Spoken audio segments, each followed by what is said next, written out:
So now that the tariffs have been paused after less than a week because you're a bunch of whiny bitches, just real quick before I voted against Trump 3 times. Let's get that out of the way. But these tariffs were integral to the functionality of reshoring manufacturing. Corporations aren't going to do it because they're going to have to lose profits to do it. Congress isn't going to fucking make them do it because they're all getting a kickback from some of them. And after 40 or 50 years of free trade is good indoctrination, that there should be no ability to block free trade in any way or no need to manipulate it, just completely open markets. The problem is all of those open markets lead to the least costing labor we can find. That's going to be Southeast Asia, maybe some other small countries like that. The problem with that is you've removed 90% of the jobs that would have been taken by non-college material men and women. And that's a much bigger problem. And I'll explain why later.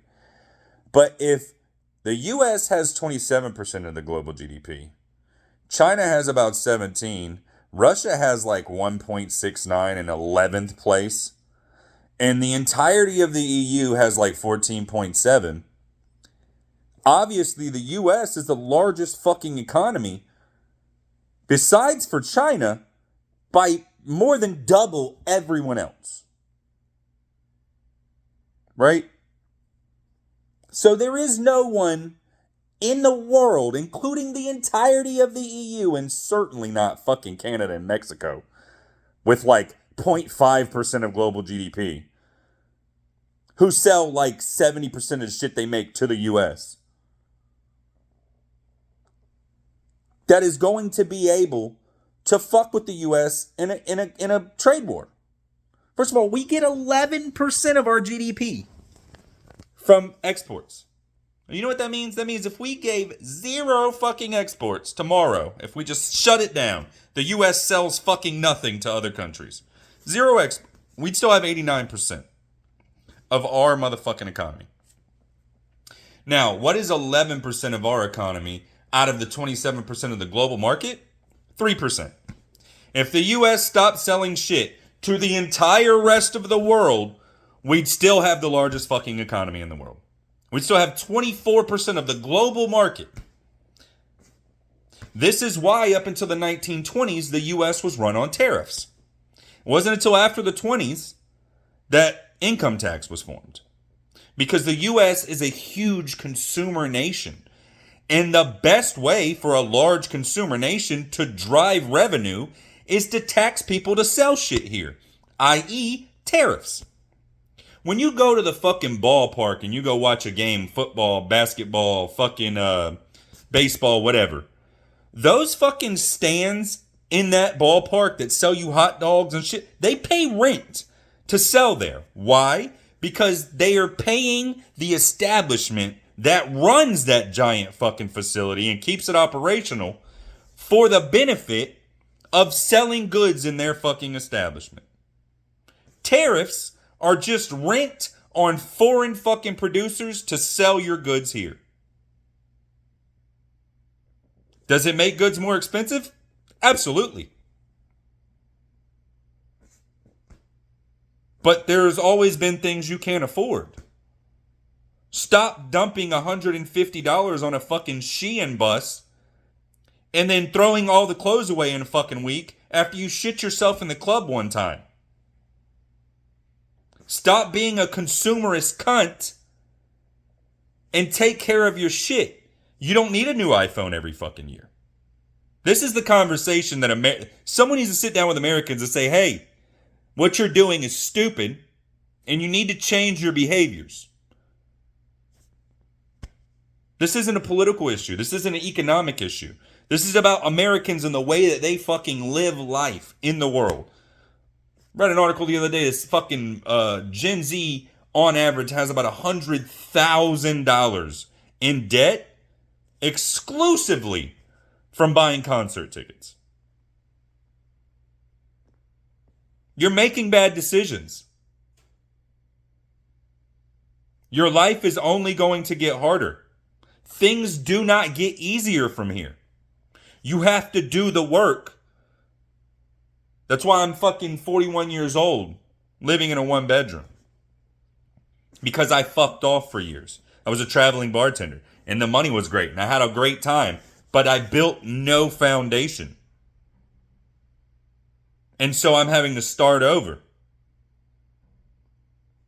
The U.S. also needs to start over. We cannot continue to export manufacturing overseas.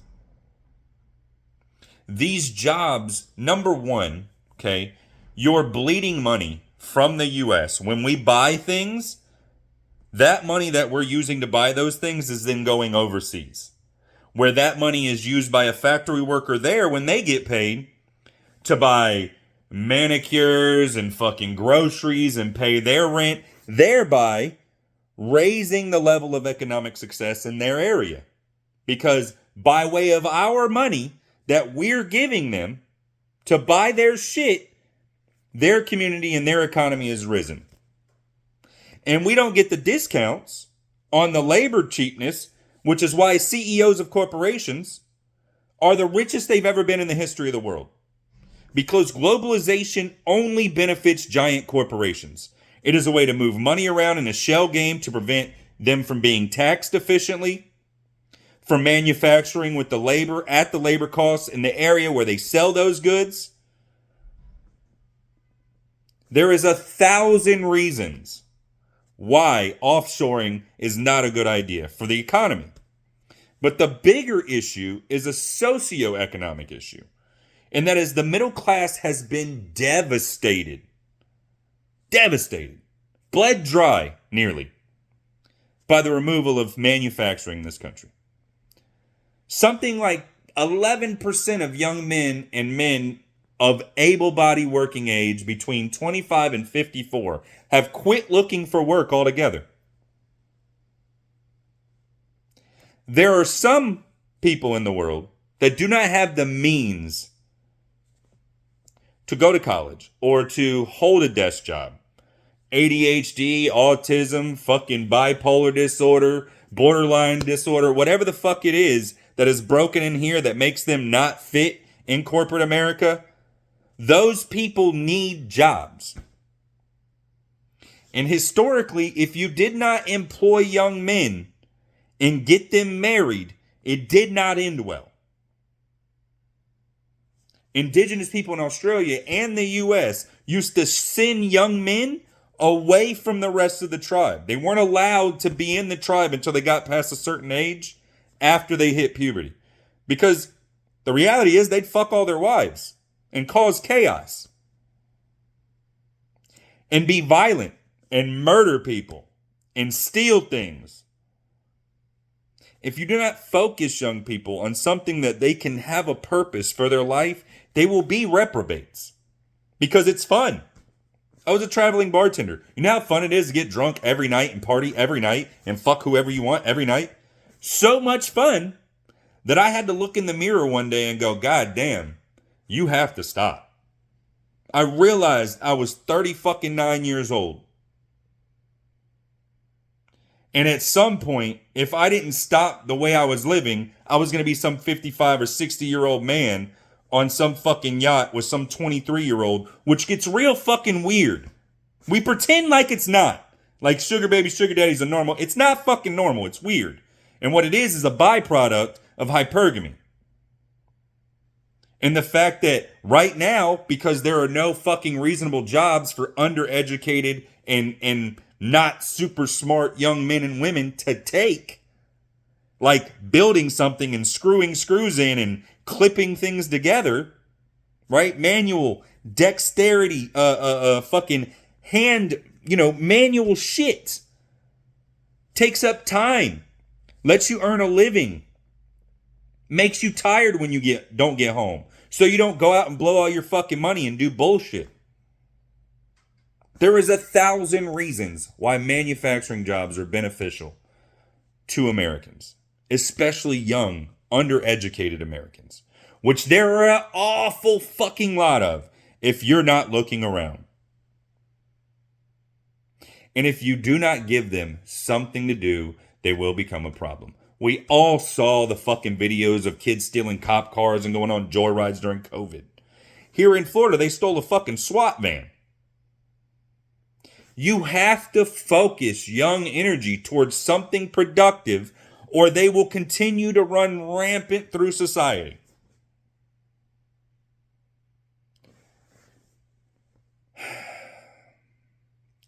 The U.S., between theft and other types of crime, spends over somewhere between $5 and $7 trillion annually dealing with uneducated, unfocused, aimless individuals who have either nothing else to do, nothing else they know how to do, or no pride in their life or anything they've done, who are going out into the world and trying to live. If you don't have anything to be proud of, if you don't have anything to be invested in, a family unit, a neighborhood, a community, a loved one, significant other, children, then you are a soul wandering the planet alone. And for some people that works. But for most, it abso-fucking-lutely does not. And we keep getting pushback in social fucking, in society, of the way different things happen. Right? There's this concept called retreating into your own castle. And I think it was a Dutch philosopher, if I'm not mistaken, and I can't remember his name. But basically, the idea is, when we're not good at things, you can always retreat back into your castle of the things you are good at. And what that means is, I'm not good at monogamy, so polygamy should be for everybody. It's hard for me to get to the gym and lose weight, so big is beautiful and there's nothing wrong with it from a health perspective. And you see more and more and more of this in society. Bad bitch summer, right? I don't need a man. I can't find a man. I don't have any fucking reasonable skills a man would want me as their partner for. So I'm going to go out here and fuck whoever I want and perhaps end up with several children that are unfathered and, hoe it up. Live my best life. Okay. You're going to be on TikTok in 3 weeks complaining about the fact that your baby daddy don't pay child support, but live your best life. Just don't then come and complain about the fact that society isn't functional. These young people, men and women, need fucking guidance. They need assistance. They need something to focus on, something to put their energy and time and effort into, something they can be proud of other than their fucking body count or rapidity of their fucking ass shake. Like robbing and shit and selling drugs. I've done all of it. It's fun. It's dopamine. It feels good. Until it doesn't. And you can't tell young people that. Because for every generation forever, your elders try to tell you, just like my elders try to tell me, and just like I try to tell my kids, and none of them listen. Because they're children. And that their prefrontal cortex isn't developed yet. They don't have rational ability. 25 years old before a child is an adult.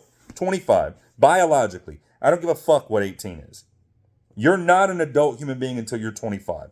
That is when this is done, and then you can rationally process emotion, thoughts, behaviors, all of those things. The reason kids are fucking crazy when they're young is because they don't have a prefrontal cortex that's fully developed, which is the thing that gives you rational thought.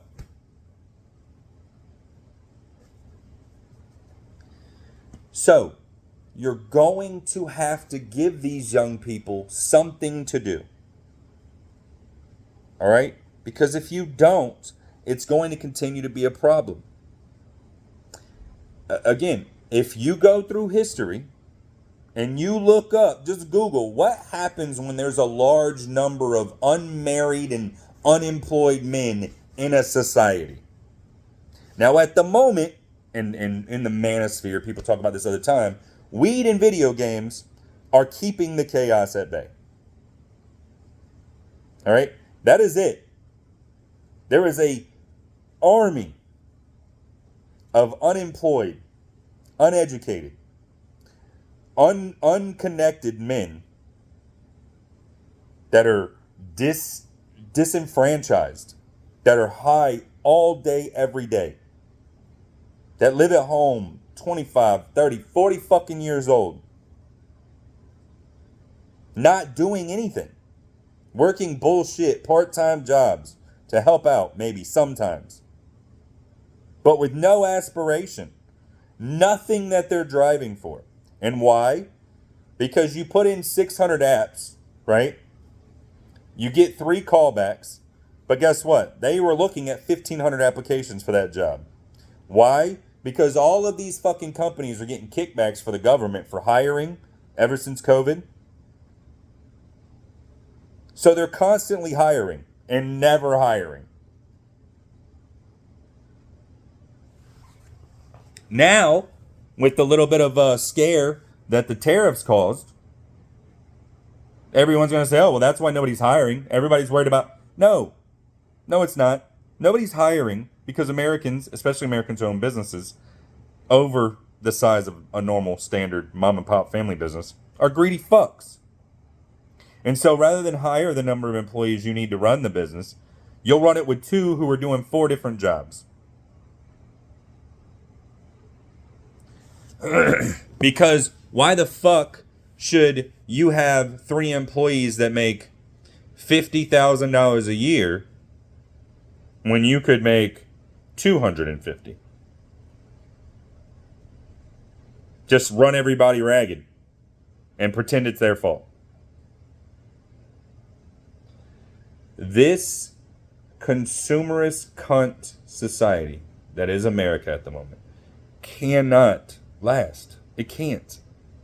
You have to give a fuck about your community. And the only way to make anyone give a fuck about the community they live in is make them proud to be there. Give them something to be proud of. Yes, prices are going to go up. Yeah. But guess what? They're only going to go up as high as people can afford. They'll figure it the fuck out. Not, in fucking 1965, there weren't 4 fucking cars in the driveway. You're going to have to rebuild that wealth legitimately rather than fleecing fucking foreign labor and hoarding all the fucking profits. Because it is bleeding communities dry. Look at Detroit as a perfect fucking example. Detroit was the crown jewel of America's capitalistic society. They fleeced it. Like fucking vampires and sheep. They drained the blood and cut their fucking wool off for their goddamn cape at the same time. They've been in fucking financial ruin for decades since they exported all of that manufacturing work. Because you cannot replace all of that manual labor in a fucking workforce. Also, if you're manufacturing in the U.S., you need more shipping in the U.S. You need more places for people to eat around the fucking manufacturing hubs. There are so many other secondary jobs that manufacturing calls that you're not thinking about.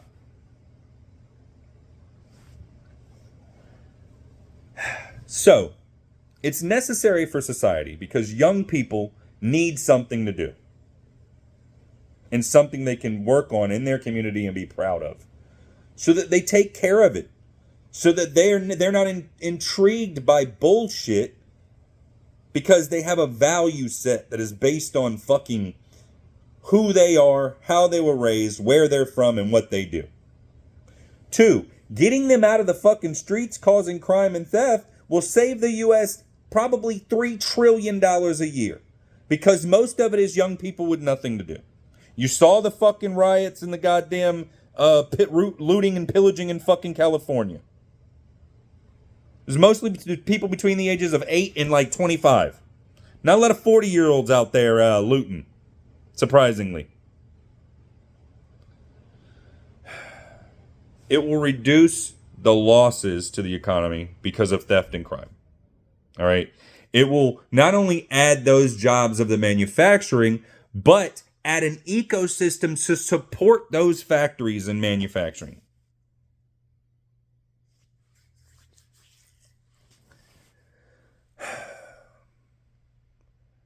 Reshoring manufacturing in the U.S.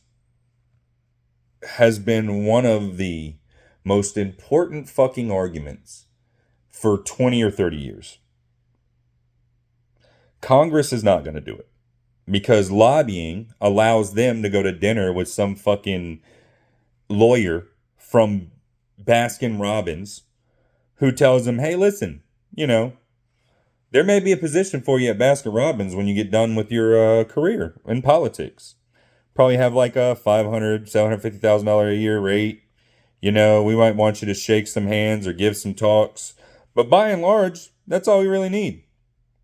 Oh, yeah, we do. There is a bill in legislature right now that, would be beneficial if it went through for us. But this has nothing to do with that. No one is going to vote against their better interests. Not a fucking politician for sure. Especially one that has to be reelected if they want to stay in their career. So Congress is not going to get manufacturing back in the U.S. because it's against corporate fucking interests. If it doesn't happen in this 4 years, if these tariffs don't fucking force their hand, and by force their hand, I mean cripple them so bad that they have no fucking choice but to submit and onshore manufacturing, then I'm not sure it'll ever happen. If you don't know it'll work, Stellantis already shuttered factories in Canada and Mexico. They're not going to lose that production. They're shuttering them in hopes that they're going to weather this storm. I'm going to tell you a secret. No corporation is going to weather tariffs like this for more than a month. Maybe 2 or 3. The consumption in the U.S. is too high. They can't buy enough goods and stock enough goods to avoid the tariffs for long enough not to submit to what is essentially a strong arm tactic.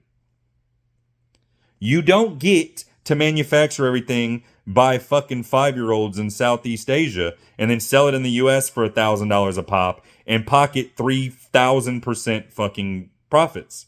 You don't get to. Not at the cost of the American public. You have to make it fucking here. And if it costs more, it costs more. I would suggest renegotiating your fucking officers' salaries. I don't know that they need to make $500,000 a year.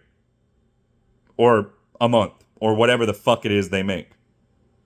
It's unnecessary. You can live very comfortably on like $500,000 a year.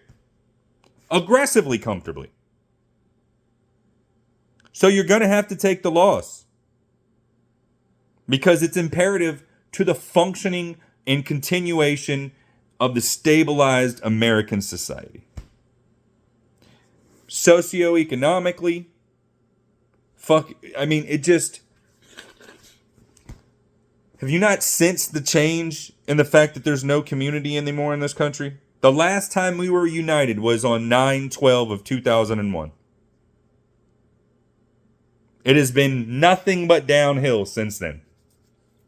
Mostly because of extremists on the right and the left. Nobody wants to talk about centrist issues like this anymore. There has to be a fucking change. The status quo is unacceptable. Stability for the sake of stability, while most of the U.S. suffers, is unacceptable. We cannot be sending billions of dollars overseas to help others while we have people here suffering. Why am I driving through potholes while we're paying tens of thousands of dollars to open a fucking comic book in Peru? These things are unacceptable. They should be unacceptable to everyone. Unless your life in the U.S. is extremely comfortable and all the roads are paved and there are no homeless and there are plenty of rooms in homeless shelters and drug addiction has gone out the window because social programs have fixed the fucking mental health in the U.S., then you can send money overseas. The U.S. used to be the most technologically advanced country in the world. But I look at fire trucks, the same fucking fire trucks we've been using since the 80s, essentially. Maybe 90s. And then I look over at fucking Belgium and Sweden and all these other fucking places. Yes, I know one of those is a city. I think. I don't care. I can't remember if Belgium is a city or a country at the moment. Full disclosure, I'm a little high now. So, and I'm not editing this. So, you know, when I look over at these, especially these Nordic countries and these other places with these social programs and all of this lovely spending, right, that they use for their society and not for Europe's protection, which is why everyone in Europe is fucking scrambling now because we've been bankrolling global protection since World War II. We can't continue to do that until we get the shit in the U.S. resolved. We can't. Listen, the U.S. has spent 70% of global outreach for decades. We hold 24% of the global GDP. We do 70% of global outreach. And everybody's mad at us because we're like, hey, we can't really do that shit right now. Like, we got a fucking a fentanyl pandemic, an opioid pandemic. Meth is out of fucking control. The homeless population has skyrocketed. We got an immigration crisis. There are 1,000 fucking reasons for the U.S. to go, hey, you know what? Listen, I know we've been the big brother for 70 years, but we got a lot of shit going on. We're going to pull back for a minute. We're not leaving. None of y'all start acting fucking crazy. Don't fuck around and find out. But y'all play nicely together for a little bit while we get our shit taken care of. Why does Sweden have, in fucking Nordic countries, have like fucking transformer robots as their goddamn firefighting equipment? And I got fucking Fred hanging off the back of a fire engine from 1982. Do you understand the problem? The U.S. bankrolling the rest of the world and offshoring manufacturing is bleeding wealth out of the country and not allowing us to deal with our social issues. There's plenty of money. You don't need to tax U.S. corporations more. You don't need to tax U.S. taxpayers more. You need to withdraw the foreign money going out. Get our shit together. Get our fucking young people on a path to success and functionality and not fucking trips to Dubai at fucking 19 to suck dick. And then go, all right, guys, what's going on? You need some help? What's going on over here? Yeah, we can help over there if you help over here, right? I'm not saying isolationist. I'm saying revisionist. We need to revise the way that we deal with the world at the moment until the U.S. is situated. This can't be the same shit as it always is. I'm 41 years old. I've never seen this much movement in government in my life. Better or worse? Say what you want. Personally, I'm a big fan of gutting the bureaucracy, by and large. I think the primary reason we can't get shit done in government is because there's too many fucking people doing it and too many people in the way. There's no reason that it should take 4 fucking months to get approval on anything. We're all human beings. We can all look at something and see if it's good or not and then go, yep, I think it's good, and hand it on to whoever the fuck else needs to sign it. This dragging in the bog of getting anything done in government is unfucking acceptable. It's why everything in government costs so much. Time is literally fucking money.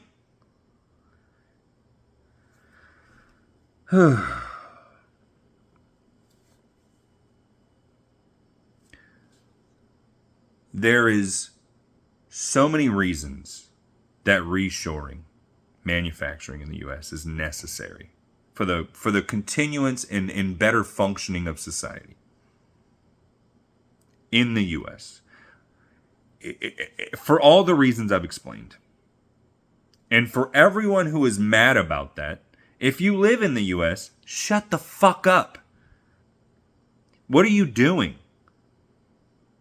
That's like the quarterback calls a play and you're fucking crossing your arms and refusing to run the play. What the fuck are you doing? We all lose because you can't fucking toe the line for a month. Yes, it's going to be painful. But all you're doing by not fucking backing the play is weakening our position as a country in negotiations, you fucking morons. Stop it.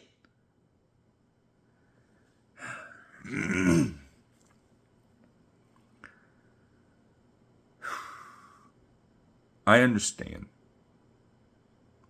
that currently the U.S.'s economy is not driven by manufacturing, and it probably will never be. I need you to understand this. But it is not a sustainable process to manufacture everything outside of the country. It's just not. American-made cars aren't even made in America anymore, except for fucking Teslas, by the way. Chevy's made in Canada and Mexico. I've been a Chevy driver I drive a Chevy right fucking now. But it's not American-made. And I get the fucking argument. Oh, well, our networks are all intertwined and scooby-doo-doo-doo. Well, how come then we're only manufacturing parts and the main assembly lines are in fucking Canada and Mexico? Because the labor there is cheaper. The U.S. is the most expensive labor market in the world, if I'm not mistaken. Excuse me. So it's not surprising no one wants to manufacture here. Here's the thing. We don't give a fuck. If you want to sell shit here, you need to manufacture here. That needs to be the rule of law. Or you pay a tariff. If you are an American company and you manufacture more than 15% of your fucking supply chain and final product outside of the U.S., you should pay taxes on that. Until it's no longer profitable to do that. It's that fucking simple. Free markets work great in a closed community because that person goes to work, the factory pays that person, again, buys food in their neighborhood and buys a car from the local dealership and buys or rents a house in the neighborhood, thereby rising tide lifts all boats, right? There's no way that it is possible to argue it is not beneficial long-term and economic stability-wise to reshore manufacturing. Yes, it's going to be more expensive. Yes, it's going to be very painful. But it is necessary and it will be beneficial in the long term. And hopefully, this is enough of a fucking explanation of what this fucking idiot, and by the way, I understand the pushback. He's a fucking idiot. But in this scenario, even a broken clock is right twice a fucking day. For Trump, I'd say it's tariffs and illegals. Like, the fact that he's fucking retarded doesn't mean that he can never be right. Do you understand how that works? Go. All right. That's all. I hope you all fucking hate it. Goodbye.